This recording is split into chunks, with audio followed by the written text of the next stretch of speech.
ত্রয়োদশ জাতীয় সংসদ নির্বাচন 2026 সালের 12 ফেব্রুয়ারির কে কেন্দ্র করে আওয়ামী লীগ সেখানে অংশগ্রহণ করতে পারছেন না। সেখানে বর্তমান সময়ের সর্ববৃহৎ রাজনৈতিক দল বিএনপি, আর সেই বিএনপির আকাশটা আস্তে আস্তে ছোটর দিকে যাচ্ছে। আর জামাত এনসিপির মহাকাশ স্বপ্ন দেখছেন, আর সেই মহাকাশ স্বপ্নের মধ্য দিয়ে মেটিকুলাস ডিজাইন বাস্তবায়ন করতে যাচ্ছে। আর সেই ফাঁদেই কি বিএনপি পরাজিত হচ্ছে কিনা এবং তারা শেষ পর্যন্ত পাঠার বলি হবে কিনা, সে বিষয়ে সংক্ষেপে একটু বিশ্লেষণ করার চেষ্টা করছি। আপনারা জানেন, তারেক রহমান বিএনপির চেয়ারপারসন, তিনি 25শে ডিসেম্বর বাংলাদেশে আসছেন ট্রাভেল ভিসা নিয়ে।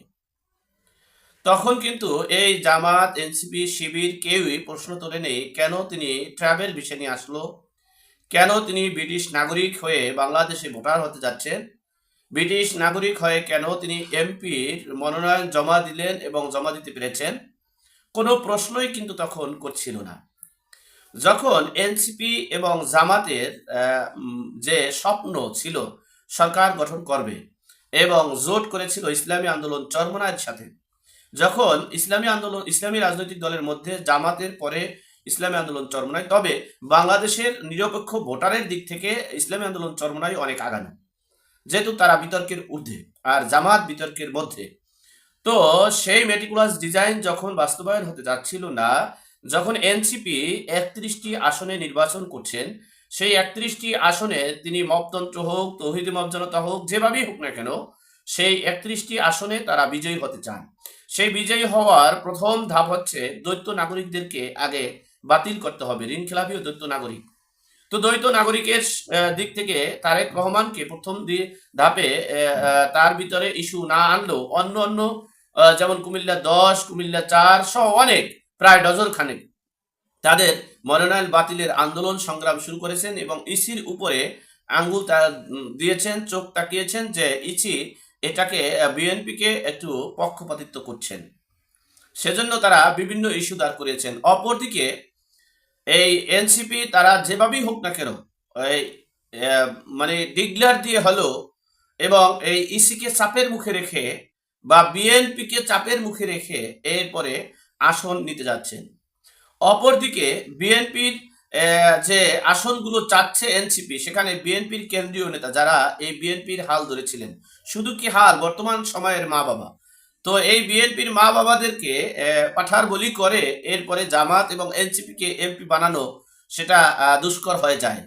কিন্তু সেদিক থেকে আপোষতা না করার কারণে, যেহেতু প্রথম ইস্যুটা করেছেন দ্বৈত নাগরিক, আর দ্বৈত নাগরিকের মধ্য দিয়ে আপনারা ইতিমধ্যেই জানতে পেরেছেন, পিনাকি ভট্টাচার্য সাংবাদিক ইলিয়াস কনক সরোয়ার বলেছেন যে তারেক রহমান ব্রিটিশ নাগরিক, সুতরাং একজন ব্রিটিশ নাগরিক বাংলাদেশে নির্বাচন করতে পারে না।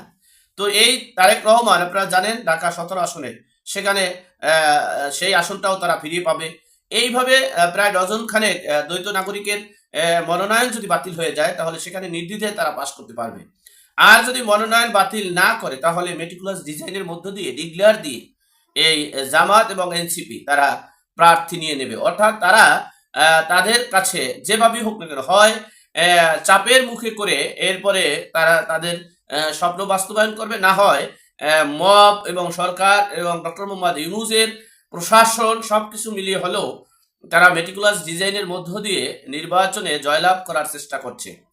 অপরদিকে বিএনপির আকাশটা আস্তে আস্তে ছোট হওয়ার দিকে যাচ্ছে। যেমন এনসিপির যে 31টি আসন, এর ভিতরে বিএনপির কেন্দ্রীয় এবং নীতি নির্ধারকই আছেন 20 জন সিনিয়র নেতা, যারা বিএনপিরই এখন অস্তিত্ব। সেই 20 জনকে পাঠার বলি করে এরপরে এনসিপিকে ইশারা ইঙ্গিত বা প্রশাসন ব্যবহার করে যেভাবেই হোক না কেন এরপরে আসন দিতে হবে। আর যদি সেটা দিয়ে থাকে, তাহলে দেখা গেছে এই কেন্দ্রীয় নেতাদের, যেমন মির্জা আব্বাস আছেন, আহসান, এই মঞ্জুরুল আহসান সহ অনেকেই আছেন যারা এই দ্বৈত নাগরিকত্ব প্লাস এই এনসিপির 31টি আসন তারা যেভাবেই হোক না কেন সেটা তারা নিবে। সেটা জনগণের ভোটে হোক আর না হোক, তারা মেটিকুলাস ডিজাইন করে হলেও নিবে। সেই মিশন, সেই ভীষণ বাস্তবায়ন করতে যাচ্ছে। আর যদি সেটা না হয়ে থাকে, তাহলে এই দ্বৈত নাগরিক এবং মেটিকুলাস ডিজাইন এই দুইটার উপরে নির্ভর করে আগামী ত্রয়োদশ জাতীয় সংসদ নির্বাচন ফেব্রুয়ারিতে হবে না। যদি হয়ে থাকে, তাহলে এনসিপি এই মেটিকুলাস ডিজাইনের মধ্য দিয়ে 31টি সিট নেওয়ার চিন্তা ভাবনা অলরেডি কমপ্লিট করছেন সকল দিক থেকে। আর সেই চিন্তা ভাবনাকে যদি বিএনপি জনগণের প্রত্যাশা পূরণ না করে, জনগণের ভোটের ম্যান্ডেটের উপরে ডিফেন্ড না করে, যদি বিএনপি এই সিনিয়র নেতাদের পাঠার বলি করে এই এনসিপি জামাতেরকে আসন ছেড়ে দেয়, তাহলে সেটা আকাশ ছোট হচ্ছে কিনা সেটাই এখন আপনারা ইতিমধ্যে বুঝতে পেরেছেন। বিএনপির আকাশটা ছোট হয়ে যাচ্ছে আস্তে আস্তে। ছোট হওয়ার বিষয়টা আপনারা ইতিমধ্যেই লক্ষ্য করতে পেরেছেন। এনসিপি জামাত শিবির হেফাজত, এই এনসিপি জামাত শিবির হেফাজত তারা সরকার গঠন করবে, অথবা প্রধান বিরোধী দল হিসেবেও যদি থাকে, তাহলে প্রায় 120টি আসন চাচ্ছে বিএনপির কাছে মেটিকুলাস ডিজাইনের মধ্য দিয়ে ভিতরে ভিতরে। আর সেই 120-এর ভিতরে এনসিপি 30টি আর বাকি 90টি হচ্ছে জামাতের। তো এই সেই মিশন যখন এই জামাত এবং এনসিপির মিশন যখন বিএনপি নিচ্ছে না, তখনই এই গন্ডগোল শুরু হচ্ছে। আর সেই গন্ডগোলের মধ্য দিয়েই এই এনসিপি বিএনপি ধস করে, বিএনপিকে শেষ করে তারা তাদের কাঙ্ক্ষিত লক্ষ্যে পৌঁছানোর ব্যবস্থা করছে। অপরদিকে বিএনপির দুর্বলতার মধ্য দিয়েই, যেমন বিএনপি থেকে বহিষ্কৃত 9 জন নেতা, যেমন বেগম খালেদা জিয়া যেদিন মারা গেছেন সেদিন বহিষ্কার করেছেন 9 জন নেতা সহ বিদ্রোহী প্রার্থী আছেন প্রায় 100। আর এই বিএনপি নেতাদের উপরে বিএনপি থেকেই যে পদক্ষেপ নিচ্ছে, এতে রাজনীতির মাঠে বিএনপিরই ক্ষতি ছাড়া ভালো কিছু হচ্ছে না।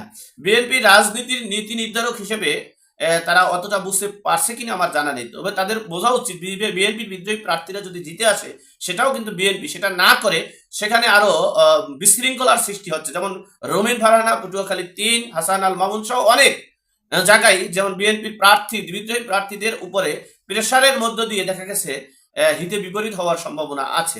আর এভাবেই যদি চলতে থাকে, আর এনসিপি জামাত শিবির হেফাজতের মেটিকুলাস ডিজাইনে যদি বিএনপি ফাঁদে পা দেয়, তাহলে এই তারাই সরকার গঠন করবে, আর বিএনপির মহাকাশ হয়ে যাবে ছোট্ট একটা আকাশে পরিণত। এখন এ পর্যন্ত ভালো থাকবেন, সুস্থ থাকবেন, নিরাপদ থাকবেন। দেখা হবে আগামী পর্বে।